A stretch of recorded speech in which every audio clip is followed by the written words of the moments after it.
नमो नमः विद्यार्थियों। हम पढ़ रहे हैं MA प्रीवियस अर्थात स्नातकोत्तर। इसको हम स्नातकोत्तर पूर्वार्ध भी कहते हैं और MA प्रीवियस भी कहते हैं। और इसमें हम तीसरा प्रश्न पत्र पढ़ रहे हैं विद्यार्थियों। और तीसरा जो प्रश्न पत्र है उसका नाम है भारतीय दर्शन।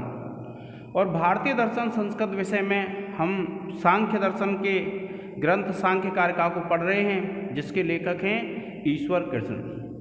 अब तक जो विद्यार्थियों हमने पढ़ा उसमें हमने क्या पढ़ा था कि जो सांख्य दर्शन है उस सांख्य दर्शन ने हमारे जो सांख्य दर्शन है उसने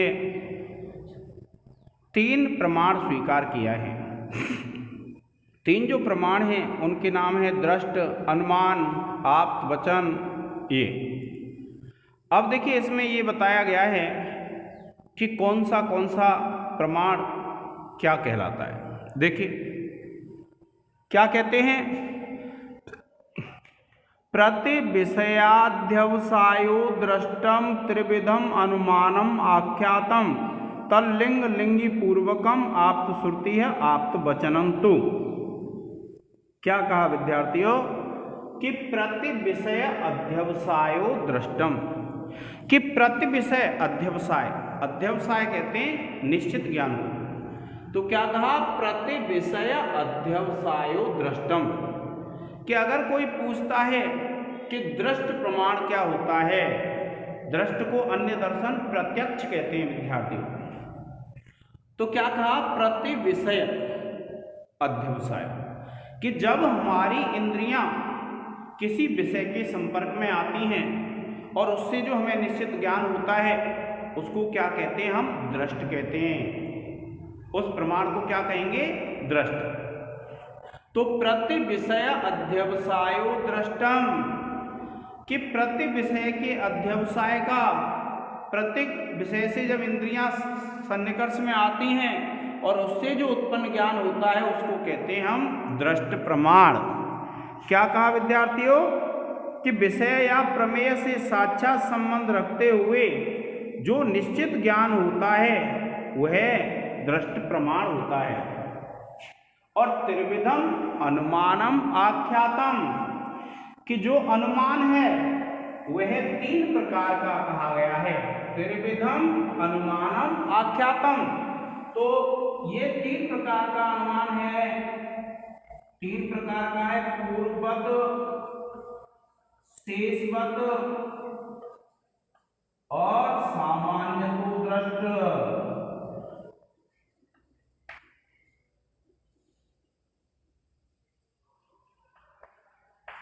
कौन सा विद्यार्थियों, पूर्ववत, शेषवत और सामान्यतो दृष्ट, ये 3 प्रकार का अनुमान कहा गया है। तो देखिए आपकी समझ में आ गया होगा, प्रति विषय अध्यवसायो दृष्टम, कि जो विषय होता है। अब देखिए जैसे ये मोबाइल है और ये जो मोबाइल है, इस मोबाइल को मेरी नेत्र इंद्रिय देख रही है और इस मोबाइल को देख करके जो मुझे ज्ञान होगा उस ज्ञान को कराने वाला जो प्रमाण होगा वह क्या नाम है, उसका दृष्ट है। तो प्रति विषय अध्यवसायो दृष्टम, ये सांख्य दर्शन के अनुसार दृष्ट प्रमाण का लक्षण है। क्या लक्षण है विद्यार्थियों, प्रति विषय अध्यवसायो दृष्टम, कि जब हमारी ज्ञानेंद्रियां किसी विषय के संपर्क में आती हैं तो उससे जो ज्ञान उत्पन्न होता है और वह ज्ञान जिससे उत्पन्न हो रहा है उस प्रमाण को कहते हैं दृष्ट प्रमाण। क्या कहेंगे उसको, दृष्ट प्रमाण कहेंगे। किसको, जिससे विषय के साक्षात सन्निकर्ष से हमारी इंद्रियों के द्वारा जो ज्ञान, निश्चित ज्ञान प्राप्त होता है तो वह जिस प्रमाण के द्वारा होता है उस प्रमाण को कहते हैं विद्यार्थियों दृष्ट प्रमाण।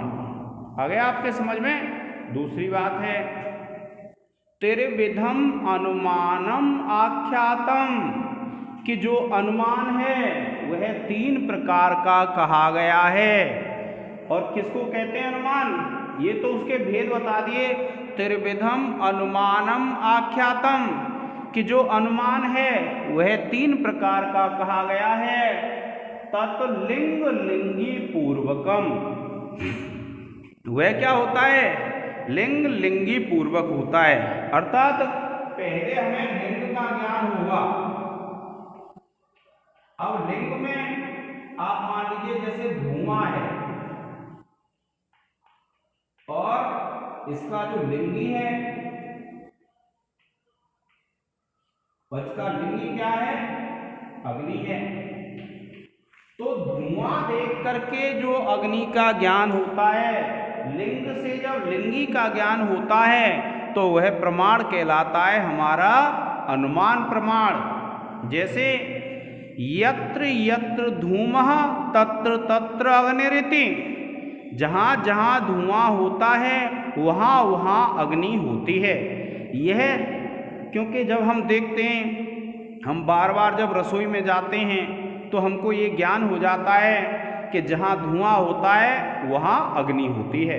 अगर हम कहीं बैठे हुए हैं और दूर देश में अगर हम ये देखते हैं कि धुआं है तो हमको ज्ञान हो जाता है। धुएं के बाद एक ज्ञान के बाद दूसरा ज्ञान है, इसलिए अनुमान कहते हैं। तो हमें ज्ञान हो जाएगा कि जिस स्थान पर हमको धुआं दिखाई दे रहा है उस स्थान पर अग्नि है। तो तत्लिंग लिंगी पूर्वकम, तो यही कहा देखिए तत्लिंग लिंगी पूर्वकम कि लिंग से जहाँ लिंगी का ज्ञान होता है वह जो प्रमाण है वो कौन सा है? अनुमान प्रमाण है। और 3 भेद हैं उसके। तो देखो ये कहा त्रिविधम अनुमानम आख्यातम, कि वह जो अनुमान है वह 3 प्रकार का कहा गया है। और कौन से 3 प्रकार हैं विद्यार्थियों इसमें?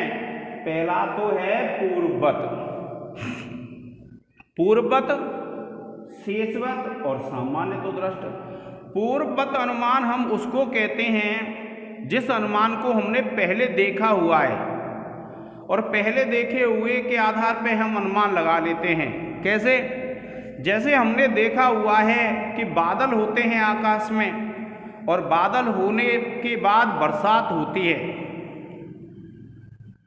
पूर्ववत का तात्पर्य क्या है? जो चीज़ हमने पहले देखी है और उसके आधार पर हम अनुमान लगा लेते हैं। जैसे हमने देखा है आकाश में बादल छाते हैं, घनघोर घटाएं आ जाती हैं और उसके बाद बरसात होती है। तो देखिए ये जो बरसात होती है ये हमने पहले देखी है। तो हम अगर बादल देखते हैं आकाश में और आकाश में जब हम बादल देखते हैं तो आकाश के बादलों को देख करके हम यह अनुमान लगा लेते हैं कि बरसात होगी, क्योंकि हमने ऐसा पहले देखा है और पहले देखा है इसलिए ये क्या हो जाता है? पूर्ववत अनुमान। फिर देखिए दूसरा है शेषवत। शेष का तात्पर्य क्या है? जैसे मान लीजिए आपने समुद्र के जल में से 1 गिलास जल लिया और उसको पी लिया और आपको ये आभास हो गया कि वह कैसा है? खारी जल है। और खारी जल है, जब आपको ऐसा आभास हो जाता है तो फिर ये आप अनुमान लगा लेते हैं कि शेष जो समुद्र है उसका भी जल कैसा होगा? खारी होगा। तो देखिए कि पूर्ववत हो गया जो हमने पहले देखा था। शेष का तात्पर्य है जो शेष है। जैसे समुद्र का उदाहरण है, हमने थोड़ा सा पानी उसका स्वाद चखा उसका, और स्वाद जब हम उसका देखते हैं तो लवण है, उसमें नमक है, और फिर हम ये अनुमान लगा लेते हैं कि शेष जो समुद्र है उसका पानी भी कैसा है? खारी है, कड़वा है। और सामान्य तो दृष्ट अनुमान ऐसा होता है सामान्य रूप से, जैसे मान लीजिए एक पेड़ पर गुलाब के फूल खिले हुए हैं तो हम उसको देख के अनुमान लगा लेते हैं कि दूसरे पेड़ों पर भी खिल रहे होंगे, तो ये सामान्य तो दृष्ट हो जाता है। तो देखिए इस प्रकार से इस अनुमान के 3 भेद हो जाते हैं। और फिर देखिए आप्त श्रुति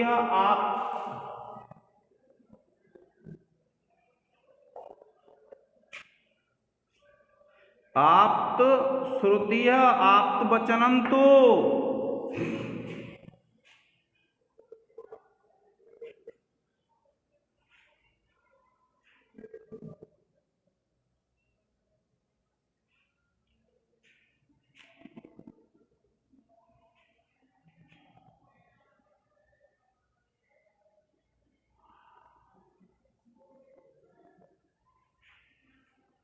देखिए आप्त श्रुति आप्त वचनंतु,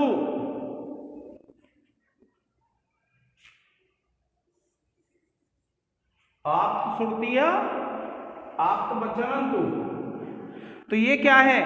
आप्त कहते हैं जो व्यक्ति जो वस्तु जैसी है उसका वैसा ही जो वर्णन करता है।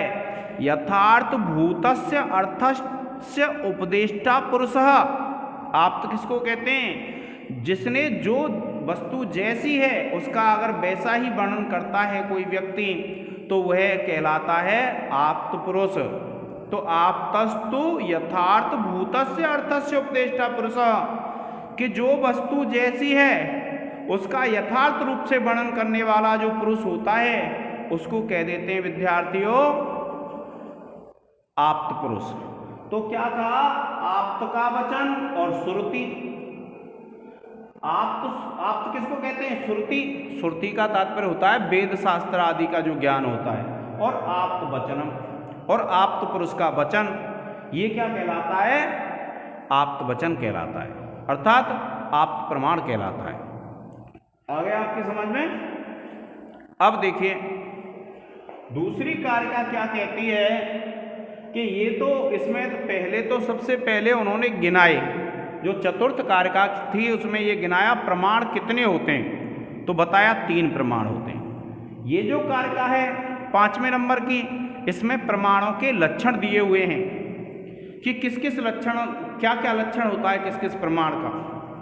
फिर देखिए अब ये बताते हैं कि किस प्रमाण से कौन से विषय का ज्ञान होता है। क्या बताया विद्यार्थियों? कि किस प्रमाण से कौन से विषय का ज्ञान होता है, यह कौन बताते हैं? यह बताता है ये 6वीं कारिका। देखिए क्या कहती है 6वीं कारिका, जब आप पढ़ेंगे तो आपको ये पता चल जाएगा कि इसका क्या अर्थ है। अब देखिए 6वीं जो कारिका है वो क्या कहती है? सामान्यतस्तु दृष्टात् अतीन्द्रियाणां प्रतीति अनुमानात् और तस्मादपि च सिद्धम परोक्षम आप्तागमात् सिद्धम। देखिए मैंने आपको बताया था एक सामान्य तो दृष्ट अनुमान होता है। कौन सा अनुमान है विद्यार्थियों? सामान्य तो दृष्ट अनुमान। और ये जो सामान्य तो दृष्ट अनुमान है, इस सामान्य तो दृष्ट अनुमान को जब आप देखते हैं तो देखिए क्या कहते हैं? सामान्यतस्तु दृष्टात्, कि सामान्य तो दृष्ट जो अनुमान है उससे अतीन्द्रियाणां प्रतीति है अनुमानात्। ये अनुमान इसके साथ जुड़ जाएगा तो आप कहेंगे सामान्य तो दृष्ट अनुमान से प्रतीति होती है किसकी? अतीन्द्रियाणां। अतीन्द्रियां का तात्पर्य ये होता है कि जो विषय वस्तु हमारे इंद्रियों से परे है। जैसे हमने देखा एक गुलाब का फूल और हमने ये अनुमान लगा लिया कि अन्य जो गुलाब, अन्य पेड़ हैं उन पे भी गुलाब खिले हुए होंगे, तो ये क्या है? अतीन्द्रिय है, हमारी इंद्रियों से अलग है तो उसी समय, लेकिन हमारी इंद्रियों के संपर्क में नहीं है।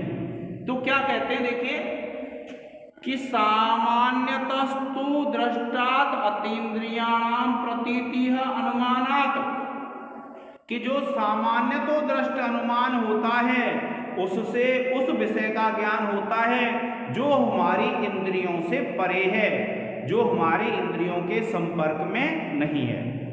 और तस्मादपि च असिद्धम, तस्माद कहते हैं उससे भी जो असिद्ध है, उससे भी जो चीज सिद्ध नहीं हो। क्या कहा? तस्मादपि च असिद्धम, और उससे भी जो चीज सिद्ध नहीं होती है। परोक्षम आप्तागमात् सिद्धम, जो परोक्ष है। परोक्ष किसको कहते हैं? जैसे हम कहेंगे राम अयोध्या के राजा हुए, तो हुए तो थे लेकिन जो हमारी इंद्रियों के संपर्क में नहीं है। तो जो प्रत्यक्ष होता है उसका विलोम शब्द क्या होता है? परोक्ष होता है। तो देखिए तस्मादपि च सिद्धम परोक्षम, जो सामान्य तो दृष्ट अनुमान से भी जिसका हमको ज्ञान नहीं होता है, जो परोक्ष है। आप्तागमात् सिद्धम, जो आप्त वाक्यों के पुरुषों आप्त आगमात यानी जो आप्त है, जो वैदिक ज्ञान है, उससे हमको उस चीज का ज्ञान हो जाता है। क्या कहा कि शब्द प्रमाण से जो आगम है, जो शब्द प्रमाण है, उससे हमको आप्त आगमात कहते हैं। उस शब्द प्रमाण से हमको इस चीज का ज्ञान हो जाता है। क्या कहा कि सामान्य तो दृष्ट अनुमान से तो अतीन्द्रिय या अप्रत्यक्ष विषयों की प्रतीति होती है, और उससे भी अज्ञात जो परोक्ष है, जो प्रत्यक्ष का विषय नहीं है, उसका आगम अर्थात शब्द प्रमाण से सिद्ध होता है, वो आप्त आगम से सिद्ध होता है। विषयों का ग्रहण बताया है कि जो हमारी इंद्रियों से परे है, उसका ज्ञान तो हो जाता है हमें सामान्य तो दृष्ट अनुमान से, और जिसका हमें सामान्य तो दृष्ट अनुमान से भी ज्ञान नहीं होता है, उसका ज्ञान किससे होता है? हमें आप्त आगम से, आप्त प्रमाण से। किससे हुआ विद्यार्थियों? आप्त आगम से, आप्त वचन से। अब देखिए, अब ये कहते हैं, बताते हैं इस कारिका में कि कोई चीज ये जरूरी नहीं है कि इस दुनिया में नहीं है। अगर हमको दिखाई नहीं दे रही है तो क्यों नहीं दे रही है? तो उसके कई कारण हो सकते हैं। उन कारणों को ईश्वर कृष्ण ने यहाँ पर बताया है कि कोई चीज अगर हमको उपलब्ध नहीं हो रही है, कोई चीज अगर हमको दिखाई नहीं दे रही है, तो उसके कारण ये हो सकते हैं। देखिए क्या कहते हैं, अति दूरात सामीप्यादि इंद्रिय घातान मनो अनवस्थानात शौचम्याद व्यवधानादि विवाद समानाभिहाराच। क्या कहा भैया कि अति दूरात, अगर कोई वस्तु हमसे अत्यंत दूर है तो हमें उसका अभाव प्रतीत होता है। कैसे? जैसे बहुत से तारे होते हैं आकाश में, लेकिन हमारी नेत्र उनको नहीं देख पाते, तो दूरी के कारण नहीं देख पा रहे, तो इसलिए अति दूरात। सामीप्यात कहते हैं अत्यधिक समीप हो तो भी हम किसी चीज को नहीं देख पाते हैं। जैसे मान लीजिए मैंने अपने नेत्रों में काजल लगा रखा है, तो काजल लगा रखा है तो मुझे वह काजल दिखाई नहीं देगा। फिर क्या कहा?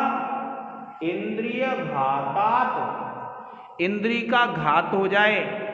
जैसे मान लीजिए हम बैठे हुए हैं और हमारी आंखों में अगर कोई पीड़ा हो जाती है, तो हमें उस चीज़ का ज्ञान नहीं होगा। हमसे कोई कहे कि किसी को जाते हुए देखा, तो हम नहीं कह सकते कि देखा था। क्यों?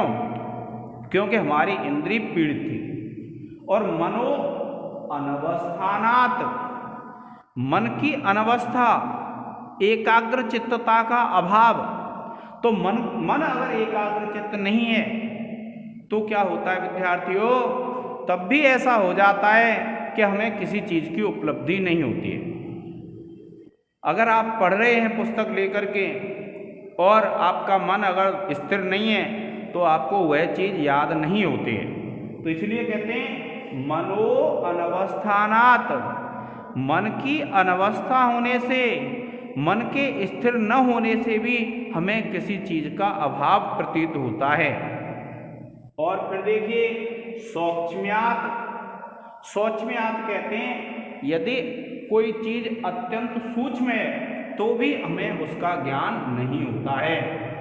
व्यवधानात, व्यवधान किसको कहते हैं? जैसे मान लीजिए कि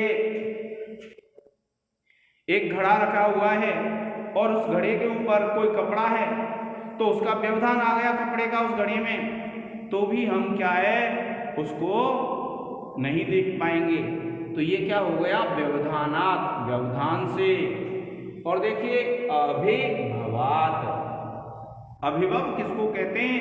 जब कोई एक दूसरे को दबा देता है तो उसको कहते हैं अभिभव। जैसे जब सूर्य उदित हो जाता है तो हमको चंद्रमा नहीं दिखाई देता है। क्यों? क्योंकि सूर्य का जो प्रकाश है, उस सूर्य के प्रकाश ने चंद्रमा के प्रकाश को दबा दिया। और देखिए समानाभिहाराच, कि समान रूप से यदि किसी चीज का मिश्रण है फिर भी हमें उस चीज की उपलब्धि नहीं होती है। क्या कहा विद्यार्थियों? समानाभिहाराच, अगर किसी चीज का मिश्रण समान रूप से कर दिया जाए, जैसे मान लीजिए कि दूध में जल मिला दिया आपने, तो आप ये अलग प्रतीति नहीं हो पाती है कि जल अलग है या दूध अलग है। इसी प्रकार से अगर कोई चीज बराबर मात्रा में मिला दी जाती है तो उसका हमको पृथक पृथक ज्ञान नहीं होता है, और इसलिए कहा समानाभिहाराच, कि समान मिश्रण से। अब देखिए, अगर आपसे पूछ लिया जाता है कि कौन से ऐसे हेतु हैं जिन हेतुओं के होने के कारण किसी चीज की उपलब्धि नहीं होती है, तो ये 8 हेतु हैं विद्यार्थियों। देखिए 1 2 3 4 5 6 7 और 8 हेतु ऐसे होते हैं इस दुनिया में जिनके कारण से कोई भी चीज अगर विद्यमान है तब भी वह हमको दिखाई नहीं देती है, उसकी उपलब्धि हमको नहीं होती है। अब देखिए अगली जो कारिका है उसमें ईश्वर कृष्ण ने ये बताया है सांख्य दर्शन के अनुसार कि जो प्रकृति है, जो मूल प्रकृति है, वह हमको दिखाई नहीं देती है। तो इसका मतलब ये नहीं है कि प्रकृति इस दुनिया में नहीं है। क्यों? क्योंकि उसके कार्यों से हम उसकी उपस्थिति का अनुमान लगा सकते हैं।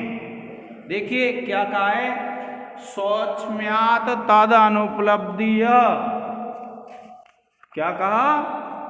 देखिए सौक्ष्म्यात् तद अनुपलब्धिर्नभावात् कार्यतस् तद उपलब्धेः महदादि तच्च कार्यम प्रकृति स्वरूपम विरूपम च। देखिए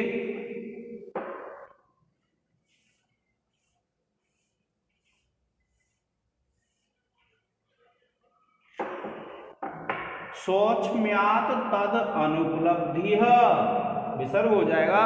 सौक्ष्म्यात् यानी सूक्ष्मता के कारण, तद अनुपलब्धि, उसकी उपलब्धि नहीं होती है। क्या कहा? सौक्ष्म्यात् तद अनुपलब्धि, कि वह जो प्रकृति है उसकी उपलब्धि हमको क्यों नहीं होती है? सूक्ष्मता के कारण से, और न अभावात, ना के अभाव से। ऐसा नहीं है कि प्रकृति है नहीं, लेकिन क्या है, सूक्ष्म होने के कारण हमें उसकी प्रतीति नहीं होती है। सौक्ष्म्यात् तद अनुपलब्धिय न अभावात, कि सूक्ष्मता के कारण उसकी उपलब्धि नहीं होती है, न के अभाव से। कार्यतः तद उपलब्धेय, कि कार्य से उसकी उपलब्धि होती है। कार्य क्या है? उसके जो विकार हैं उनसे उसकी उपलब्धि होती है। महतादि तच्च कार्यम, प्रकृति के कार्य क्या है? महत, अहंकार, 11 इंद्रियां, 5 तन्मात्राएं। तो ये महता आदि दिया है ना, तो तच्च कार्यम, जो महतादि हैं वह उसके कार्य हैं। प्रकृति स्वरूपम विरूपम च, कि प्रकृति जब उसकी प्रलय अवस्था आ जाती है तो स्वरूप होती है, और जब उसके उनमें कार्य की उत्पत्ति होती है तो उसको कहते हैं विरूप। तो इस प्रकार से जो प्रकृति है वह स्वरूप और विरूप 2 प्रकार की हो जाती है। क्या कहा? कि सौक्ष्म्यात् तद अनुपलब्धि न अभावात, कि सूक्ष्मता के कारण से उसकी उपलब्धि नहीं होती है, ना के अभाव के कारण से। और फिर क्या कहते हैं? महतादि तच्च कार्यम, कि महतादि हैं वह उसके कार्य हैं, और प्रकृति स्वरूपम विरूपम च, और जो प्रकृति है वह स्वरूप और विरूप 2 प्रकार की होती है।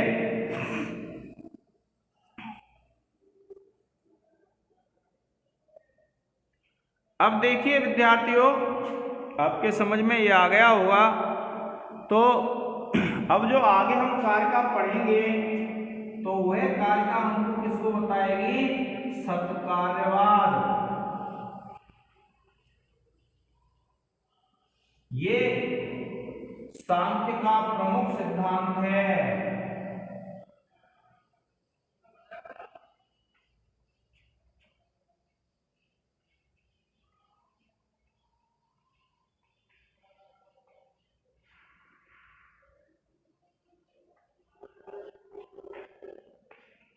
क्या है यह सांख्य का प्रमुख सिद्धांत है विद्यार्थियों, सत्कार्यवाद।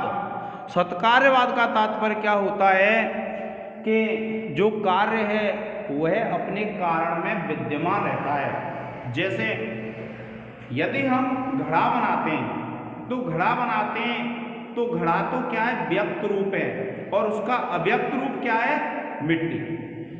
सांख्य दर्शन का यह मानना है कि जो घड़ा बनता है वह बनने से पहले मिट्टी में अव्यक्त अवस्था में विद्यमान रहता है। अव्यक्त का तात्पर्य क्या है, जब वह कारण में रहता है तो अव्यक्त रहता है, और कार्य बन जाता है तो वह व्यक्त हो जाता है। क्या कहा कि सत्कार्यवाद सांख्य दर्शन का प्रमुख सिद्धांत है। और क्या है, सत्कार्यवाद का तात्पर्य होता है कार्य अपने कारण में सत रहता है। अगर किसी कारण में कार्य को उत्पन्न करने की शक्ति नहीं है तो आप कितना भी प्रयास कर लें, आप उससे कार्य उत्पन्न नहीं कर सकते। जैसे तिल से तेल निकलता है, तिल से तेल निकलता है, तो क्यों निकाल सकते हैं हम, क्योंकि तिल में तेल पहले से विद्यमान रहता है। अगर तिल के अंदर तेल विद्यमान नहीं रहता तो हम कितना भी प्रयास कर लेते, लेकिन हम तिल से तेल को नहीं निकाल सकते थे। जैसे बालू जो होती है बजरी, और उस रेत में अगर हम प्रयास करें कि उससे तेल निकल आए, तो हम कितना भी प्रयास करें उससे तेल नहीं निकाला जा सकता है। तेल किससे निकलता है, तिल में से निकलता है। इसलिए कार्य अपने कारण में सत रहता है, इसी को सत्कार्यवाद या परिणामवाद कहते हैं।